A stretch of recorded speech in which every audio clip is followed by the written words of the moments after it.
Salam Nusantara, NKRI harga mati.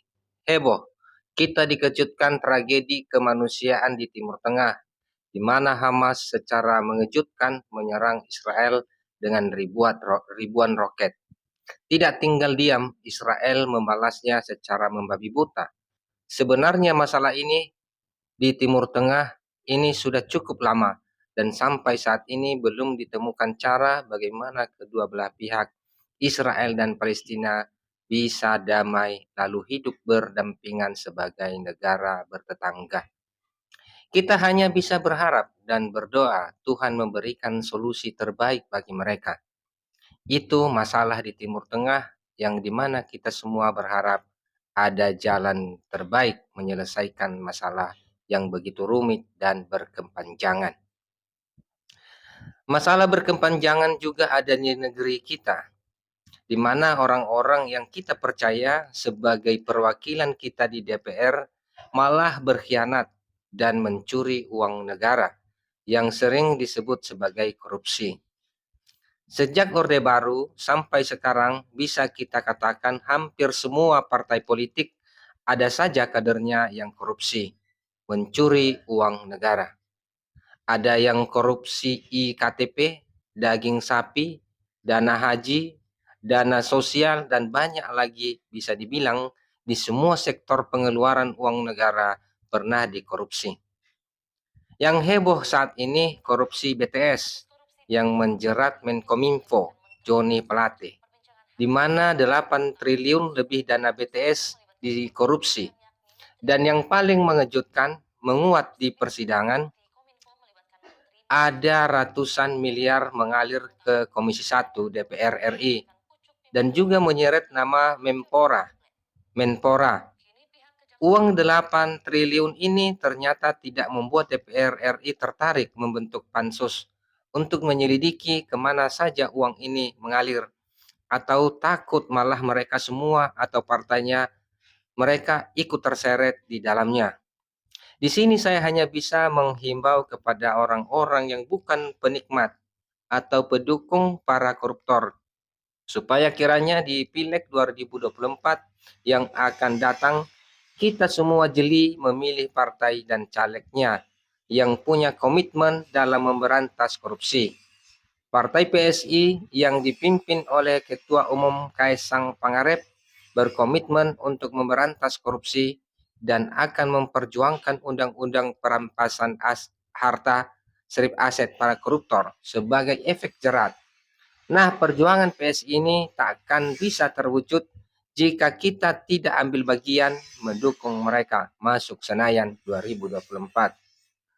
Kaum muda dan yang berjiwa muda, nasionalis, yang cinta tanah air, yang sepakat tolak korupsi dan intoleran, sudah saatnya kita bergandeng tangan bersama PSI Indonesia Maju, Indonesia Hebat. Wassalam. Nanti awas sampai melakukan itu dan belum bisa dicokol oleh KPK, tak sembelih dulu. DPR kok enggan menandatangani RUU perampasan aset? Naskahnya sudah disiapkan pemerintah. Pak Jokowi sudah berulang kali meminta agar DPR mengesahkannya. RUU perampasan aset ini penting sekali buat melawan korupsi. Selama ini, kalau koruptor ditangkap, dia paling cuma kena kurungan badan beberapa tahun. Ada sih denda yang harus dibayar, tapi tidak seberapa dibandingkan uang korupsi yang dia makan. Setelah lepas dari penjara, dia bisa foya-foya menikmati hasil korupsinya. Nah, kalau RUU perampasan aset diterapkan, negara bisa merampas kekayaan si koruptor senilai-nilai korupsinya.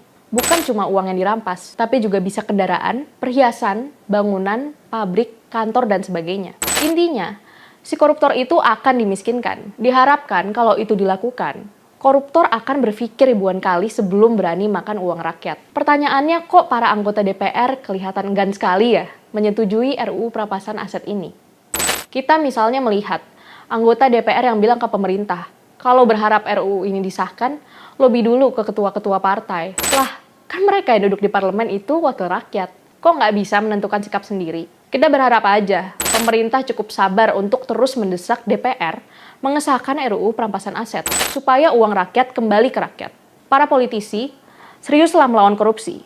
Bersungguh-sungguhlah, jangan sampai timbul dugaan di masyarakat bahwa yang menolak membahas RUU perampasan aset adalah bagian dari gurita kejahatan korupsi. Salam solidaritas. Melihat besarnya nilai korupsi BTS, mestinya menggugah DPR ya, untuk segera mengesahkan Undang-Undang Perampasan Aset. Karena jika tidak disahkan, bisa jadi korupsi BTS yang senilai 8 triliun itu ke depannya bakal lebih besar lagi.